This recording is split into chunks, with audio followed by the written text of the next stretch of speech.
Yeah, senator. Right. Yeah.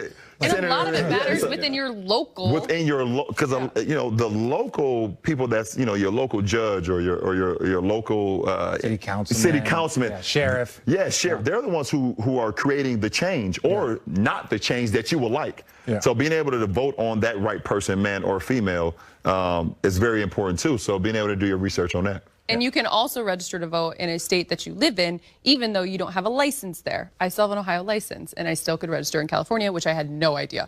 I thought it was going to be this awful process, and it was easy, efficient, able to get done. So you're saying you didn't vote? And I'm joking. I'm just basically didn't vote. between the lines. Yeah. Before we move on from this, because I think it's very important, what's next for More Than a Vote? It's not going to go away. No, we're never about a one-off.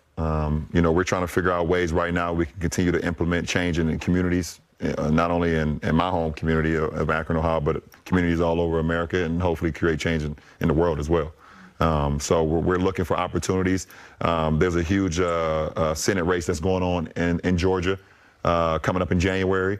You know, we're tackling that.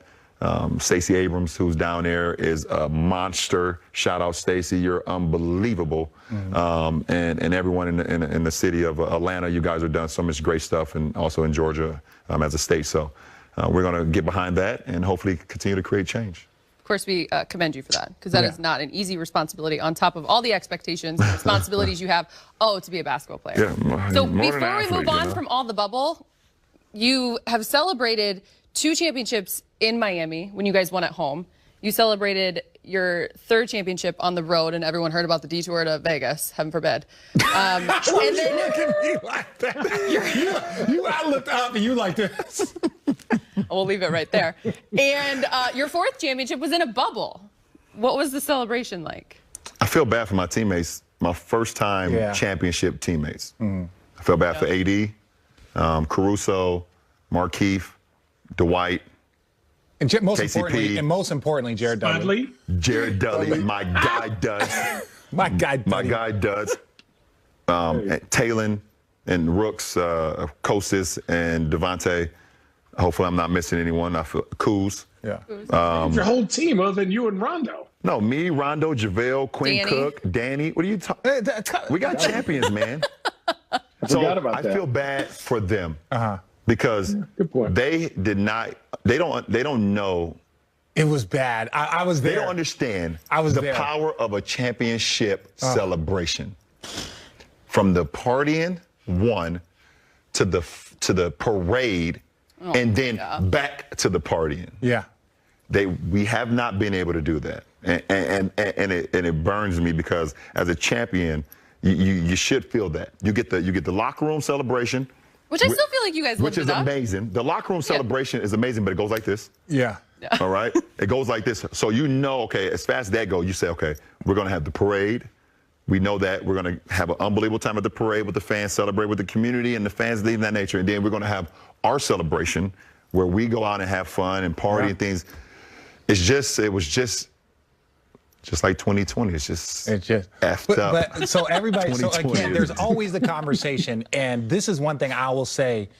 People were like, oh, was it a real championship? Is it this? Is it that? And I was like, yo, I was in there. I saw how hard it was to rev yourself up, to amp yourself up. No home court advantage. None. No home court advantage at all. None. And so it's like, when you don't have that home court advantage and you're sluggish, you're tired, and it's like, but we're going home. Yeah. Our fans are going to be ready. Right. They're going to be loud because we're down 3-2 or whatever it is. There was none of that. This was harder than a normal championship, in my opinion. Just imagine it's 16, RJ. We're down 3-1. Which one there's nothing in here. If we're down 3-1 and 16. Yeah. And we're not going back to Cleveland? And we're just playing another empty arena? We're just playing another game in a bubble? Golden State may beat us by 100. Yeah, the greatest game I've ever been a part of is Game 6 in Cleveland. Because it was like, the minute we stepped on the floor, we knew that there was no chance we were going to lose that game. Right? Like, now, we didn't know what was going to happen in Game 7. Yeah, 3-2. It was 3-2. It was 3-2 in Cleveland. Oh, God. Channing's still having PTSD. Yeah, he is. He said, please don't take me back to this. Please don't talk about it. Yeah. No, he's complaining because he doesn't think Richard can open a wine bottle. Oh, I'm not. Yeah. Oh, God. I mean, poor Bob. Oh, look. Come on now. You don't have to have your own wine to be able to open a wine bottle. You hear that, Channing? Oh. Yeah, that, but Channing? Richard doesn't even drink wine. Speaking of, I should we drink it just socially. He drinks it socially, and it's a nice Whispering Angel rosé too. It's Yeah, just nice. I drink it Well, at this socially. point, Whispering remember that Angel, time in what's up? Cleveland when you had to Whispering compete? Angel, What's up, what? Whispering Angel? Whispering Angel should be like, what's up? Just give us some. Well, I think it's a very strong possibility they will after this. Ooh. You think? Yeah, I believe Thank you. so. Hey, what's up? Up next on Road Trippin'. I moved to Cabo in the offseason for a couple weeks out of the year. I was drinking to Game 3 versus Portland that night, the last. So it was Milwaukee, Orlando, followed by Houston, OKC. Then we were the later game. And so I was taking my nap, and when I get up from a nap, I get treated with Mike, and I'm sitting on my couch, and I turn on the TV to start watching the Milwaukee Orlando game. And as soon as I turn on the TV, there's nobody on the court. The game was supposed to start like 20 minutes ago. So I'm like, what the hell's going on? So this is before I even go to my phone or anything. So as soon as I wake up, I'm starting doing that. And they say Milwaukee refuses to come on the court. So I start getting calls and phone calls and things of that nature. And this was still up in the air if they were going to play. No one knew what was going on because, frankly, even the Magic didn't know what was going on. So the whole league was caught by surprise. So we were just sitting there and wondering what was going on. And as the time went on, basically they said Milwaukee was not going to play. They had made a decision to boycott the game because of what happened in their backyard back in Milwaukee with another innocent black man being gunned down.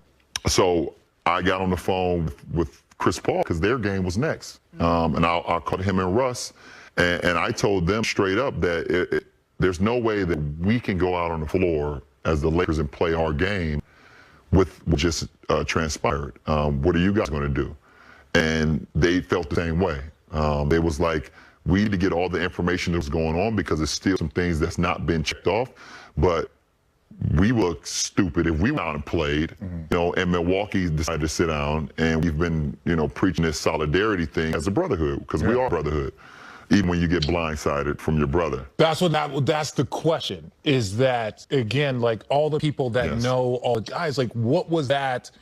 It's basically like you then come together in that room, and the one thing that comes out of that room is LeBron James gets up and leaves. That's the one thing that comes out. No, of course. Of course that's going to. Of course it does. If it was LeBron comes into the room and the last thing he sat out, they would have said that. So. But in the moment, did you doubt did you that sit you down guys could last? figure it out? What, Channing? Did you sit down last? No, I did not. No, but Okay, I'm well, saying, I'm just checking. That would've been a bad answer. obviously hindsight is 2020. That's not it.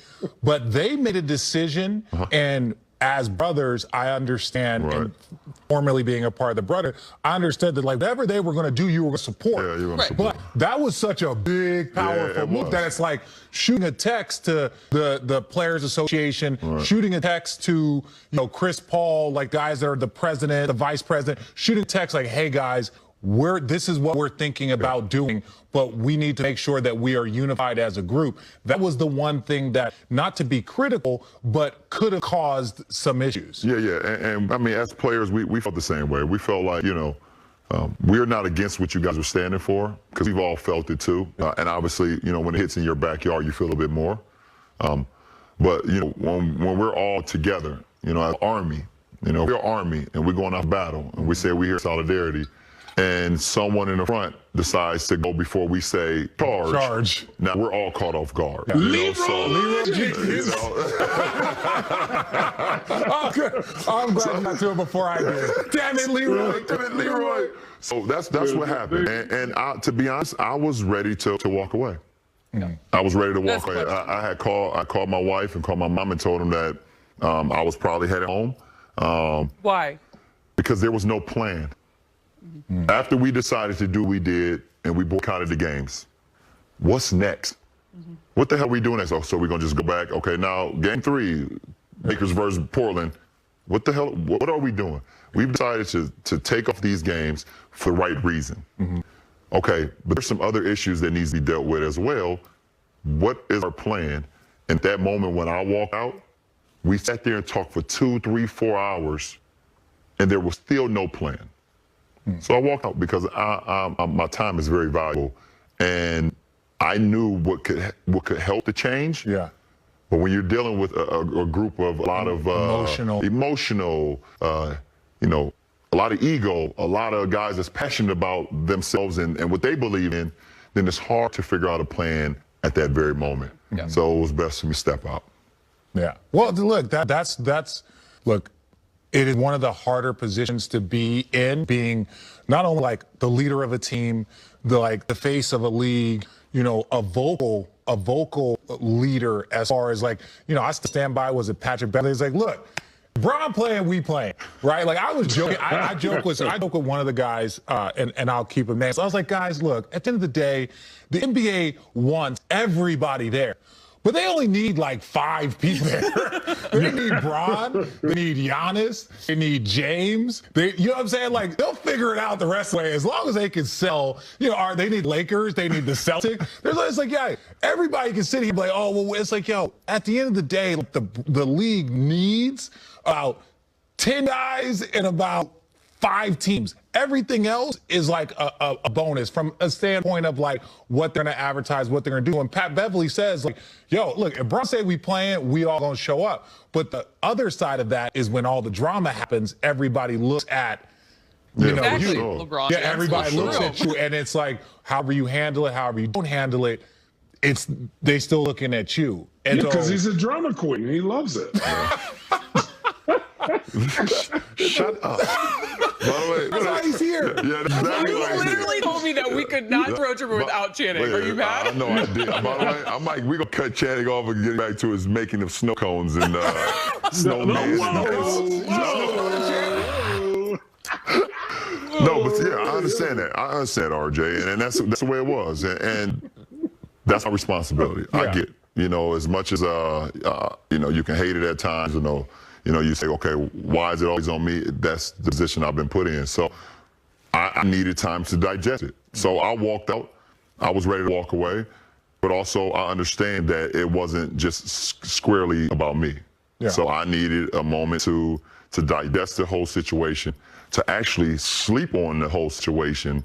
And I was able to do that and wake up the next day and had a plan of what I thought could work for us going forward. The media people did not. And I think, and again, to the Milwaukee Bucks credit, Chris Paul, Michelle Roberts, the entire NBA, even the owners, everyone came together and was like, hey, like, how can we, and I believe Barack Obama was involved, and like, hey, what should we ask for? If we're going to stay here in the face of all of this, what should we ask for? Like, what can we do to help continue to help change? Yeah. And, you know, again, that more than an athlete, into more than a vote, more than vote, into, you know, the polling places and all, like, so it's something positive did come from a negative situation, but you guys were trying to plan in 36 hours, 48 hours. And figure how we're going to get back on the floor too. So it was like, you want to see all this change, but I felt like those conversations and that change needed to happen before we step back on the floor. Yeah. You know, and we had, I don't know if you guys heard, but we had a conversation where a lot of the 2 or 3 other, you know, the guys from each respective team, the coaches, and we had a huge Zoom call with the owners, all 30 owners. Yeah. And, you know, to talk about some of the changes or some of the things that we can do to help create change while we're still playing the game. Because a lot of people was saying like, okay, well, you know, once you guys get to playing basketball, then you guys are going to forget about us. And I didn't want that to happen. I didn't want that. Well, the narrative is going to happen. People are going to say you're going to do this, but I actually wanted to see real change. And a lot of the things that we talked about is some of the things that I mentioned earlier was the voter suppression and having places to have polling sites, you know, like you just mentioned. Yeah. You know, we got 30 NBA franchises with arenas. Yeah. We needed to have, if not all 30, close to 30 as possible, people can go and vote. Because we've seen what happened in Georgia. We've seen what happened right outside Atlanta where people couldn't go vote. They were telling them that they shouldn't, they need to go somewhere else. And people waiting 3 and 4 hours standing in line to vote. And we knew how important the November election was. We also seen the things that was happening in the community with police brutality. And we wanted to be able to put in an initiative, something that can hold our police people accountable. It's like everybody else. It's not just the police, though. It's everybody.